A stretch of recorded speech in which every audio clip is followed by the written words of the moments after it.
Welcome to the You Two Scare Me podcast. We're your hosts. I'm Felice. And I'm Andy, and we are coming to you from Key West, Florida. So, Andy, yesterday we went out on the town together. Woohoo! At 9 a.m. Yes. Would you like to tell our listeners some of what we did? Well, let's see. First, we stopped by the Buoy, one of the most photographed places in Key West. Yes. Yes. And we stopped there. Usually there's a giant line of people there waiting for the perfect photo op. Yeah. And we just happened to luck out at a time when there were like 3 people in line. So we said, hey, let's take our picture. Yeah. And there was a city worker there, and he said, he so kindly offered to take a picture for us. Yes. And so we said, thank you. And then we said, oh, can we do a little video so we could put it in a reel? And he's like, yeah, for sure. And, well, it didn't work out. That was fine. But he was looking at our shirts because we wore our shirts that said, tell me a ghost story. Yes. And so he kept looking, and I said, do you have a ghost story?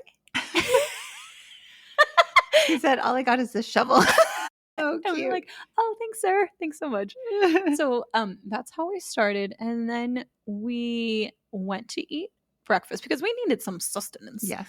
And perhaps had a Bloody Mary. Yes. And then we talked to some people and got some more ghost stories. Yes. Which was cool. Yeah. And then we went to take some pictures of some of the locations that we've covered in earlier episodes. And so you'll see some snaps of Sloppy Joe's, Captain Tony's. Yes. Where else did we go? Oh, we did a little video over by like the historic seaport area. Yes. Also, this was cool. We put one of our stickers on Jimmy Buffett's old recording studio. And so it has like bajillions of stickers all over it. And so it's kind of a fun tradition to add to that. So if you go by there, make sure you look for our sticker, see if you can find it. Yeah. It's like, where's Waldo? Yeah. I love exactly. it.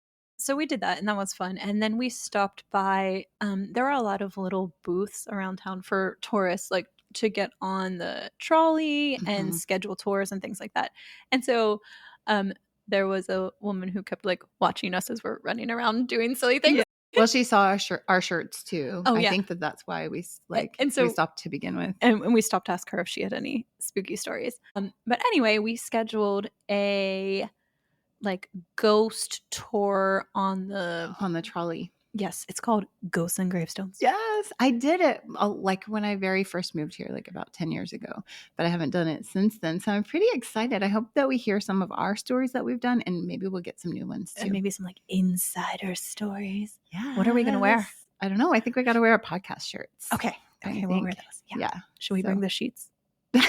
I mean, it never hurts to bring them. I mean, there's always a good photo up. Like yesterday, I didn't bring the sheets, our sheet ghosts. Our ghost sheets, yeah. Yes. And I didn't bring them. I'm like, oh man, this would have been a great opportunity for our sheets. Yeah. And our sheet ghosts.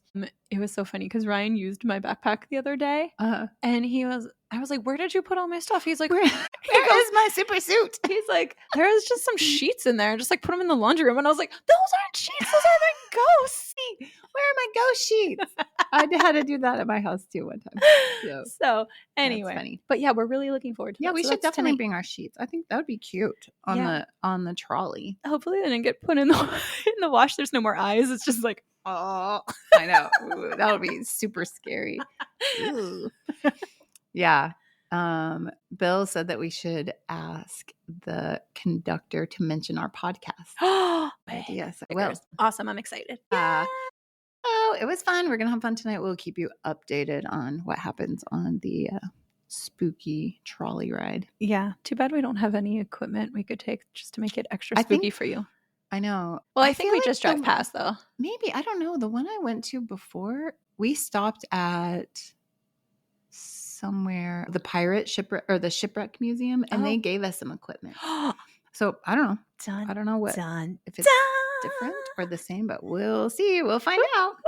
Okay, I can't wait. Yay! Yeah. So in case you are just joining us for the first time, we are just 2 crazy ladies who have an affinity for the unknown. But don't worry, we respect those unseen forces behind the things that give us chill. We love a good time though, so you can expect some laughter as we tell our tales. Those tales are true. They're definitely true to the ones who tell the tales. We dive into a range of scary and mysterious topics like ghosts, ghouls, mimics, and even, I'm scared to say this, UFOs. Well, you better buckle up. In the You Two Scare Me podcast, we secretly research topics and we don't share our stories with each other until we hit record. Dive into the shadows with us as we bring you haunting tales in this episode of the You Two Scare Me podcast. Shall we dive in?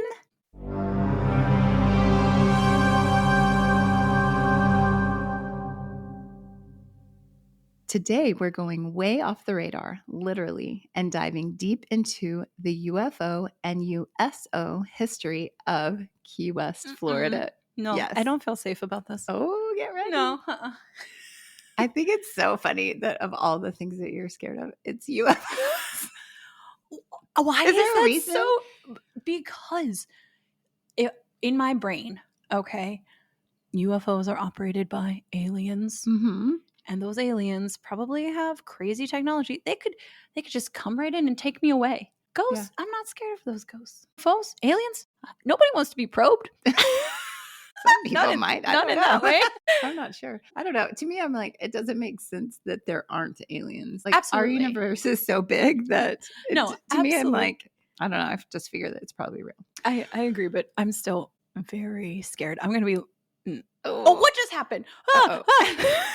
Okay, our little light turned off. So if you're watching our video, if we posted it somewhere, which we aren't still sure how to do that, our lighting just changed. Oh, well. See, this is what happens when you start talking about aliens. Technology. Weird things Strange happen. Technology. We're going to see like a craft come out of the water out there and then. Maybe.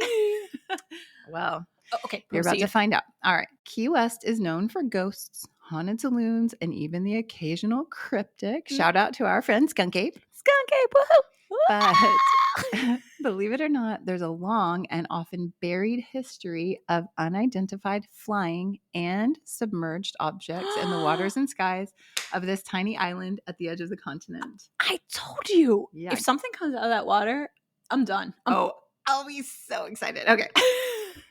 All right. So our story begins in 1950 when Navy radar operators at Boca Chica and patrol pilots saw not only one, but two bright aerial objects moving with shocking speed. The radar pinged, the fighters launched, and the objects disappeared. No. Oh, God. I'm uncomfortable and I'm freezing cold now. Then came 1951, somewhere over the ocean between Bimini in the Bahamas and Key West. A Navy pilot encountered a classic flying disc, silver, sharp-edged, hovering, and then vanishing with no sound and no trail. He filed his report, and the paper trail ends there. Stop it, because they probably took him away. And by they, I mean the aliens. I'd be a little more concerned about whoever's burying the paper trail. Oh. We'll get into that. Okay. Oh, gosh, I'm so scared. So the next sighting happened in July 1952. This story actually made it into the Project Blue Book files. Project Blue Book was the U.S. Air Force's official investigation into UFOs, and it was active from 1952 to 1969.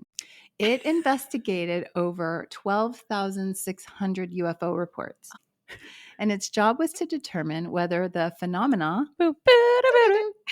were a threat to national security or if they represented advanced technology. Of course they did. While 701 cases remained unexplained, the project ultimately concluded that there was no evidence of extraterrestrial activity or national security threats. But critics argue the investigations were often shallow and that some sightings were dismissed without proper analysis. What in the world? Yeah. Or out of this world. After Blue Book ended, many believed that UFO research continued secretly under different names. Today, the declassified files are available to the public and continue to influence modern UAP studies and government transparency efforts. Do you want to explain what UAP stands for? Yes, I do. A little vocab lesson. So UAPs are unidentified anomalous phenomena or unidentified aerial phenomena. Okay, that's the one I know. Yeah. And so the U.S. government and NASA, that's the term that they use instead of UFO. And they do have an office and a task force to collect and report these sightings today. I'm so curious what's in that office. Yeah. And who works there. Yeah. Okay, back to July 26, 1952. That night, witnesses in Key West reported seeing a glowing red object hovering silently in the sky. Then, with no sound, it darted sharply to the left, reversed course mid-air, and vanished over the Gulf. So this is like not how aircraft that we know about move, right? Not even a helicopter. No, that's not within our scope of technology. Right. Absolutely. Word of the sighting reached the Navy. A destroyer escort was deployed. Meanwhile, a destroyer escort was deployed, a ship. Right. Meanwhile, radar out of Andrews Air Force Base, all the way in Maryland, reported anomalous blips that seemed to match the path of the object. What? So it wasn't just some guy here in Key West. What year was this again? 1952. Okay. Fighter pilots were dispatched, but reported that the lights outran them or simply disappeared. Oh my gosh. Here's what's crazy. The official Blue Book designation for the event is, quote, unknown, but there are no radar logs or pilot debriefs in the archive, just a single-page summary and a shrug from the government. They scrubbed those files. Yeah, they're like, I don't know what happened, but we sent a destroyer to figure it out, and we didn't file anything. That's sketchy. That's wild, right? Do you think it was a cover-up? Yeah. For sure. For sure. Yeah. For sure. I don't know if we should be talking about this. I'm very scared. I know. Oh, we don't end up on a... You did the research. I'm just listening. Okay. Okay, so there's another cluster of incidents that happened in June and July of 1953. So these are the stories that got me interested in this topic. I have a friend, Jeff, who he's writing a book about the military and like war in Key West. I don't know if it's war, but it's the military in Key West. There's a big military presence in Key West. Yes. As small as the island is, there's Boca Chica base, which Felice mentioned, and then there's a few, what do we call them, like satellite bases or auxiliary bases. Yeah, and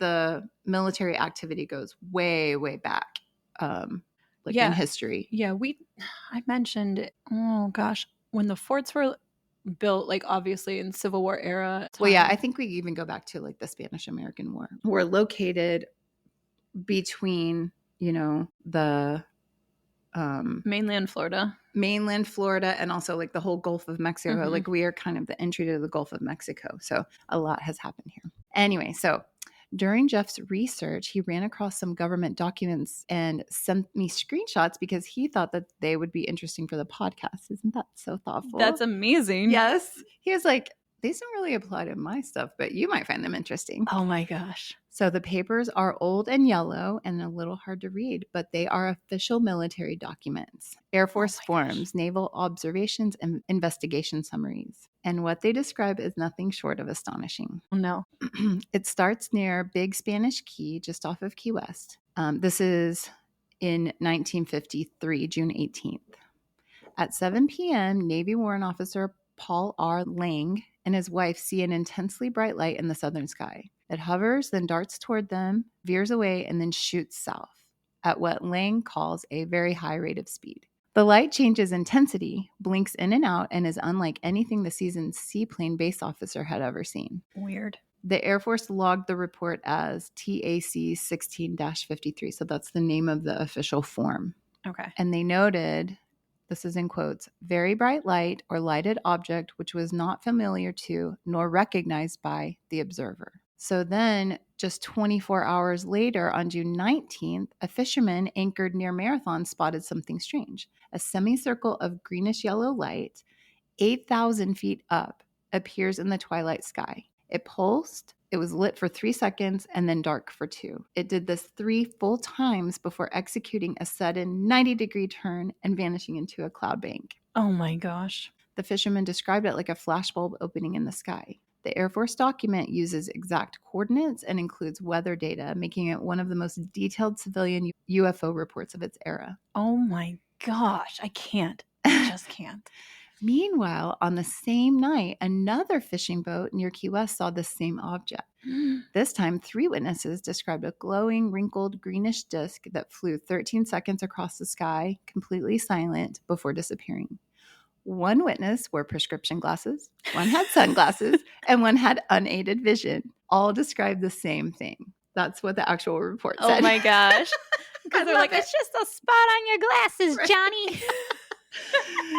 It also said, this part is pretty funny. So this is what the report said about the person who reported that incident. Mr. Redacted is a deliberately careless, highly sophisticated individual of 54, resembling Sir Cedric Hardwicke, who's a well-known actor. I need to look up who this man is. Who made a well-executed entrance into the room, zipping up his trousers, followed by flinging himself full length upon a couch and pouring himself not less than 4 ounces of Hennessy. Hennessy. Oh my gosh. What in the world? Blame it on the Henny. Blame it on the... This is Cedric Hardwicke? Yes. Okay. Look, he was in The Ghost of Frankenstein, the actor that they referred him to. Okay, now I have a point of reference. Okay, yes. Great. In fact, he considers himself the epitome of observers. In fact, he states he can see stars in the daytime. Oh, wow. Well, Mr. Redacted Name. As he reached over to refuel his glass, I could well believe him. The character of the observer is, I believe, relevant to the interpretation of the phenomenon being investigated. The person taking this report was trying to get a book deal or something. Right. So the Air Force investigator did note the personalities, the clarity, and even alcohol intake of both sets of observers. But he did conclude that their accounts were consistent. So even though that second guy was like a weirdo and kind of, I think he was more of just like a partier. He was a character, shall we say. There we go. But both of those accounts were consistent with each other. Wow. Estimated speed over 3,100 miles per hour. What? I was like, how did they measure that? Yeah. How would you, in 1952, how would you even know it? 3,100. Don't forget that 100 miles per hour. You're like, it was about, let's say 3,100 miles per hour. Anyway. Nearly a month later, on July 18th, also 1953, near the Key West Naval Station, another object appeared. What was the date of the last one with our friend? Hold on. Wait. June 19th. Oh, it's almost the anniversary. Oh, you're right. Oh, tomorrow. Okay. No. Oh, yeah. Tomorrow is the anniversary of this sighting that I'm about to tell you about. Okay. So, July 18th, near the Key West Naval Station, another object appeared, this time for 45 seconds during twilight. The witness, a serviceman, couldn't describe the craft itself, only that it was visible against the fading light. He marked himself as fairly certain on the Air Force questionnaire. It's unclear whether this was part of the same pattern of objects, but the proximity and timing are compelling. Wow. Yeah. What's going on in the 50s? I don't know. I was wondering, so I think the Roswell incident happened in like 1940s, 47 or 49, something like that. I'm pretty sure it was the late 40s. Let's see. Roswell incident. As I try to type with one hand. Let's see, 1947. Yeah, 1947. So I don't know if there was actually a lot of activity happening or if people were like, oh, I think I saw this too. Mm-hmm. I don't know. So moving on, the next year, a year later, so now we're in 1953, July 24th, around 10 p.m., a student at the Fleet Sonar School on Truman Annex. So that's something different now. But back then it was the Fleet Sonar School.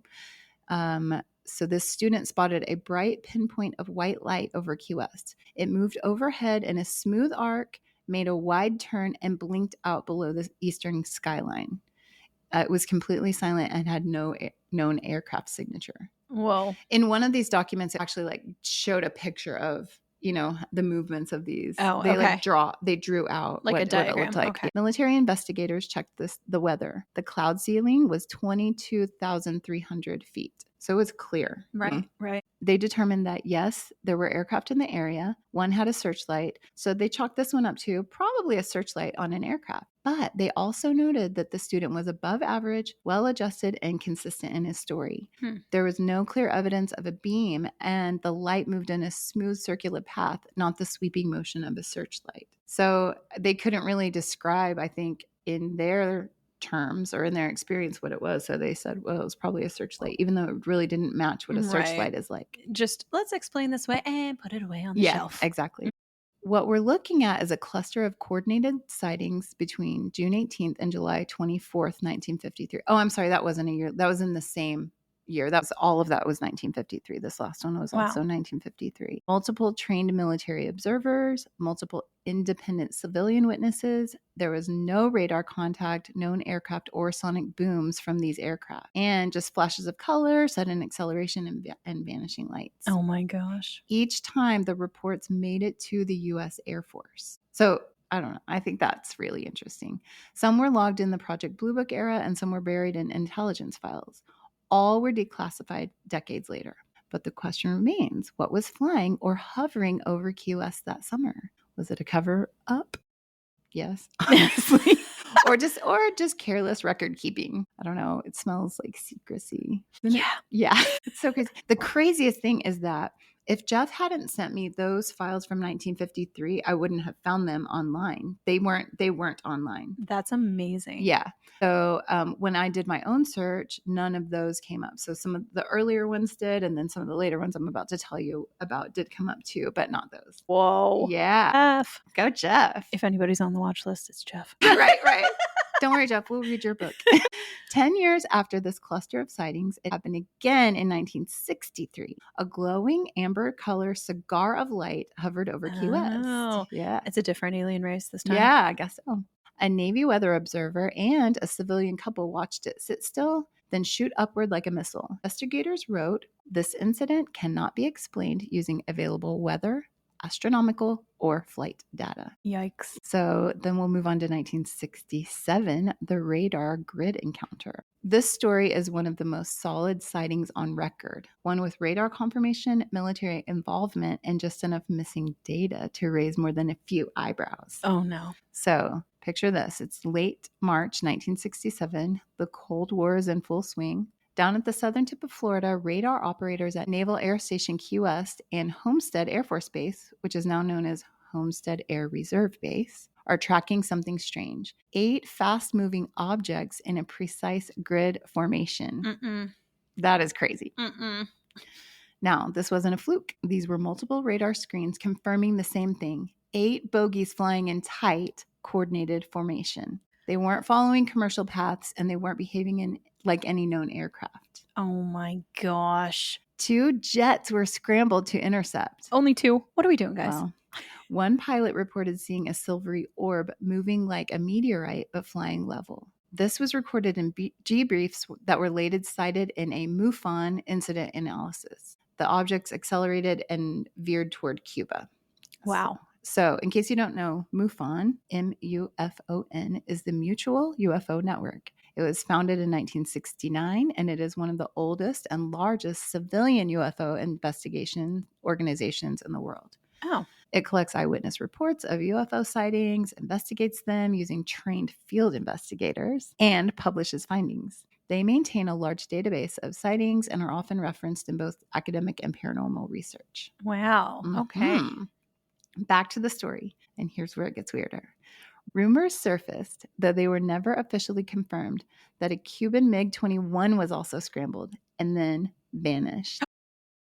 Stop it. No impact was ever reported. No wreckage was ever found, but that Cuban jet never made it home.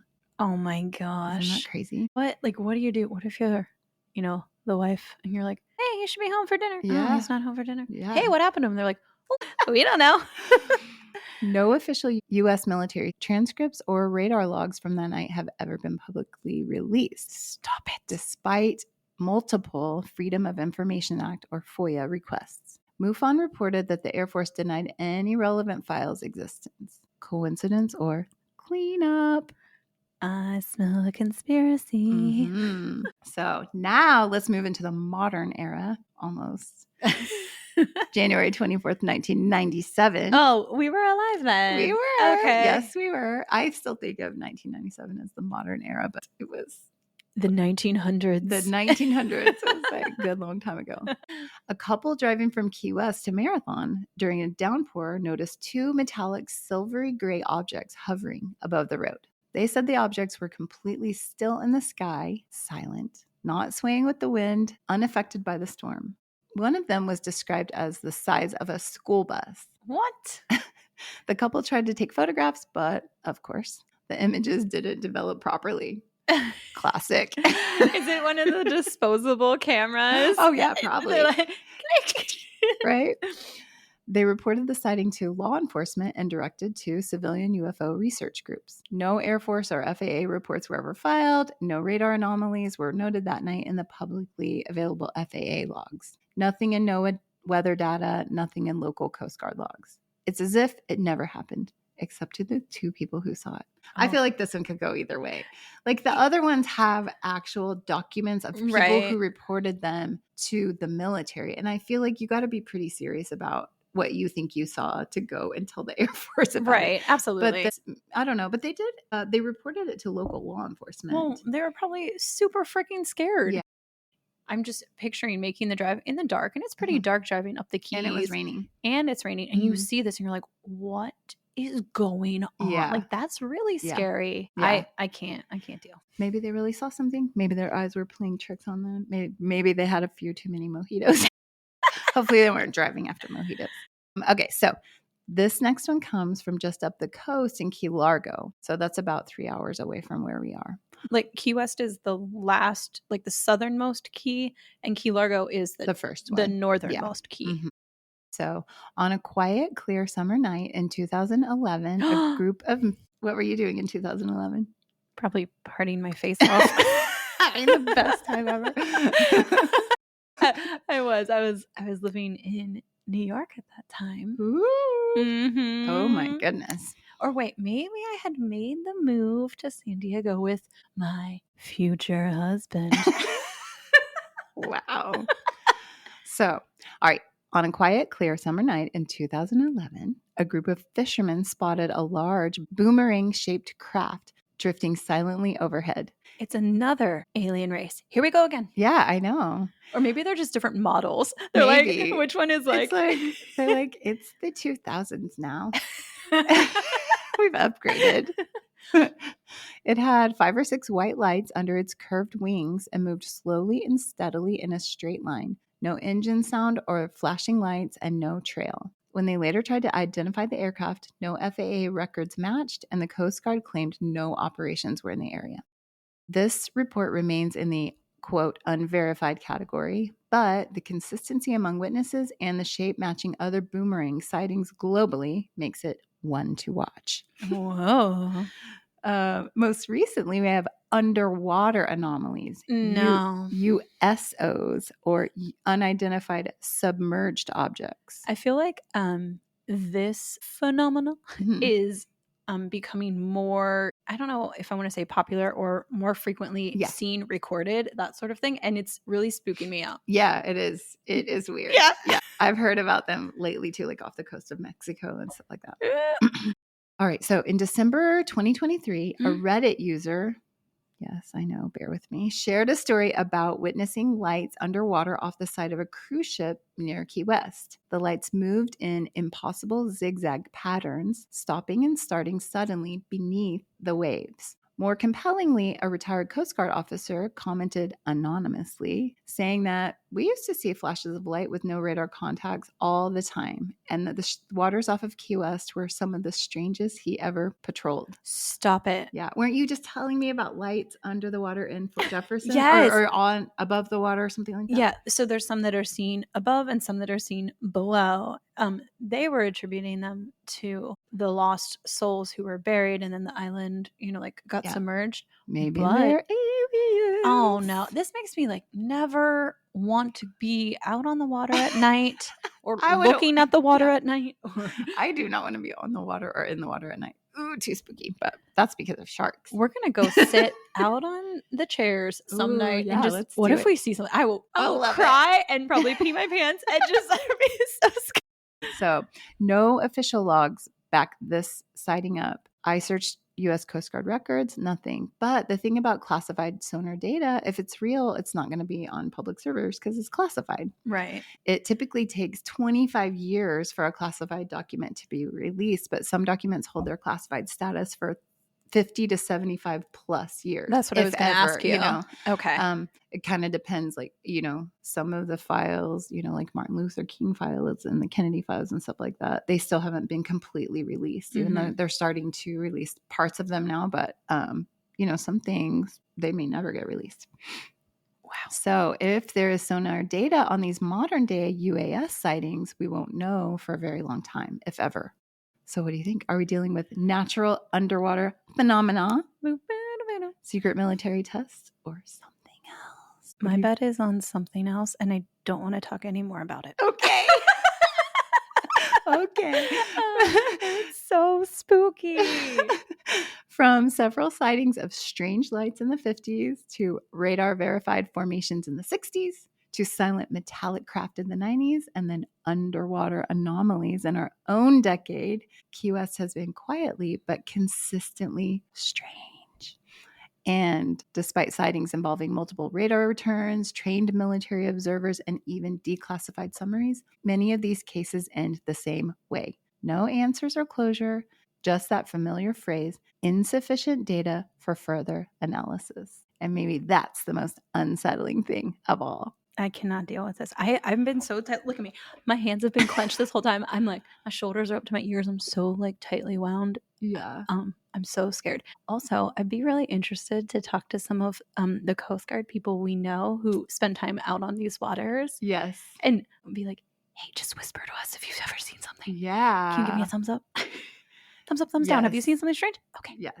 Well, I will, without divulging too much, I will say I know some people personally who have flown in the military and who have seen some things. Yep. Crazy. All right. I don't know. I think it's really weird how all of these sightings started really getting documented in the 1950s. So I don't know if I feel like the Roswell thing sort of kicked it off, and maybe it made it popular, or maybe they just started researching it more. Well, a couple of things to keep in mind too, though, is, you know, I guess it would have been what, like the 20s to 30s when we actually had aircraft, like people in the air. Oh, that's true. You know, but what I always think is a little bit spooky too is like sometimes when you see those really old paintings and there's like things in the sky and you're like, what? Oh yeah, and also all of the you know, stonework in the ancient civilization, like in Egypt or down, you like know, the in Mayans, South America, and they always have alien looking like things in there, so. Right? And like ships, for lack of a better word, or whatever. Yeah. It's very spooky, and I'm very scared. Yes. Shall we move on? Yes, we should. Okay, let's move on. So it's time for Somebody Told Me.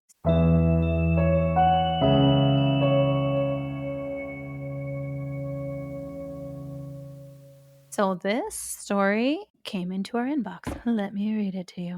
Hey, Andy and Felice. I have so many stories and I can't wait to share, but they take me so long to type out. I was going to send it all in a bundle, but we ain't got time for that. Okay. Here's story number 1. Mom's house ghost lady. Oh my gosh. This ghost was always at my mom's house. Oh, side note, I should have prefaced this. Yes, this was in our inbox, but it's also from somebody we've heard from already. Oh. My spooky friend, Leah. Thank you, Leah. Yes. Okay, let me start over. Okay.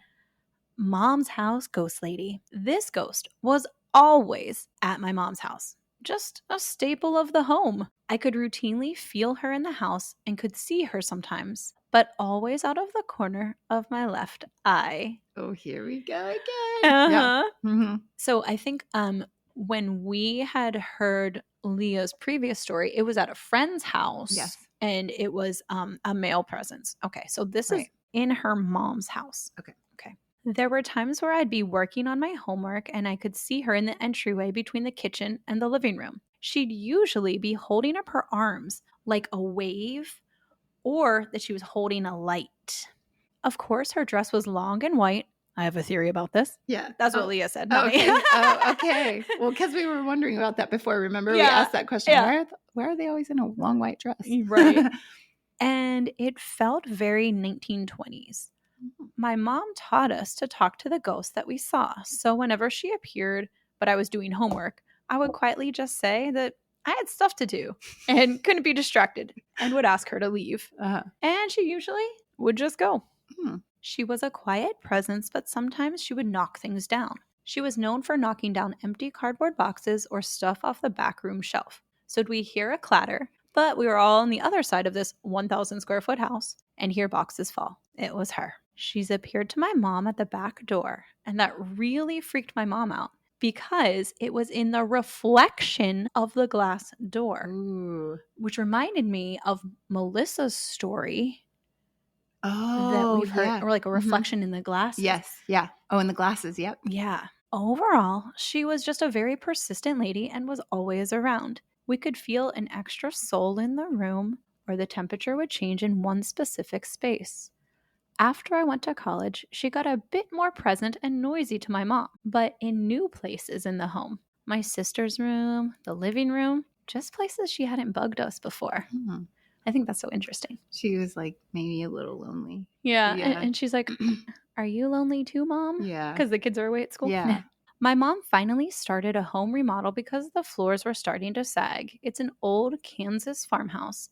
And my mom finally had the funds and freedom to fix some of the foundation and the bones of the house. Once construction started, our ghost lady grew more and more present. And so that's something you hear often. Yeah. Like when things are being remodeled, especially old homes and, buildings, the activity seems to like ramp up. Yeah.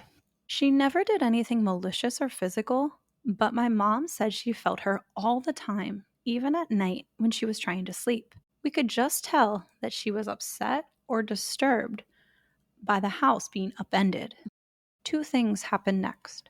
My mom was diagnosed with a brain tumor. We think the ghost lady could sense there was something wrong with my mom and was trying to get her attention. My mom's fine now. She had treatment and is in remission. Yay! Secondly, during reconstruction, they discovered the central beam on the floor was really rotted. The house was literally about to cave in on itself. Oh, wow. And guess where the middle beam was? Right between the living room and the kitchen, where I always saw her standing with her hand up, trying to get my attention. She's like, over here. Wow. So she knew. Oh, wow. Last part. My hometown made a 125th anniversary photo book that all the locals were able to purchase that just highlighted our town's little history. I came home to visit from college, and my mom plucked that book down in front of me and just said, just start looking through that. But she was really watching me as I flipped through the pages. I assumed that's just my mom doing mom things. Yeah. But she was waiting for my reaction. And boy, I did not disappoint her. I land on a page of a couple from 1923.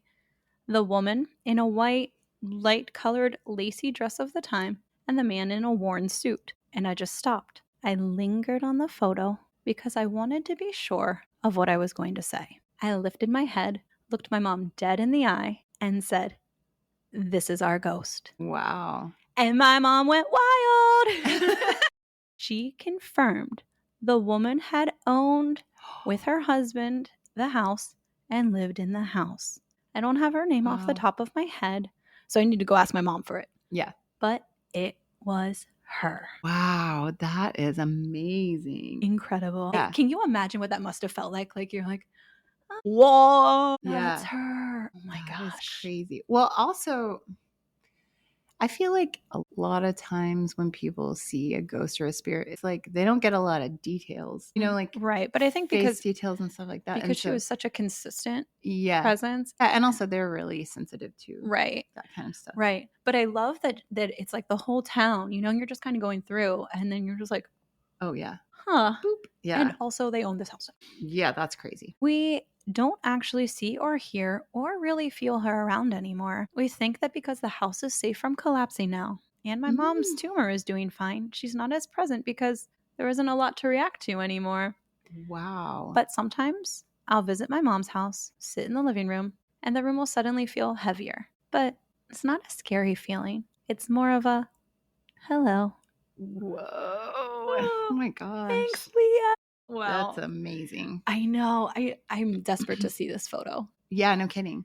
Leah, send it to us. Also, it's not the same as you saw the photo and then you saw the ghost. right? It's a completely different situation. It's not like your mind is playing tricks on you and you saw this photo and then you're like, oh, I think I saw this thing in the house. No, they'd been seeing this lady in the house forever and then the photo confirmed it. That's crazy. Right. And it's not like her mom was just like, hey, look at this photo. It's like, here's a book, go through it. And then like, wow. Whoa. Amazing. Whoa. Thank you, Leah. Yeah, thanks, Leah. Thanks so much for listening to and downloading this episode of the You Two Scare Me podcast. Have you checked out our website yet? you2scareme.com. You can find blog posts about our episodes, super cool photos of us, and links to buy our sweet merch. Listeners, you can help support us by telling everyone you know about our podcast. I promise it's not a weird conversation starter. I promise. You can also help us by rating and reviewing us on Apple Podcasts, Spotify, iHeart, Amazon, and wherever you get your podcasts. It is most helpful to us when our listeners download the episodes. Don't forget to check out our social media. Find us on Instagram at you2scareme_podcast or on our Facebook page, You2Scare Me. You can even follow us on TikTok. Just search You2Scare Me podcast, no spaces. Remember to send us your own spooky stories for our Somebody Told Me segment at you2scaremepodcast@gmail.com. That's YOUTWO scare me podcast@gmail.com. Thanks for wandering through the shadows with us. Until next time, stay curious and beware what lurks beyond the light.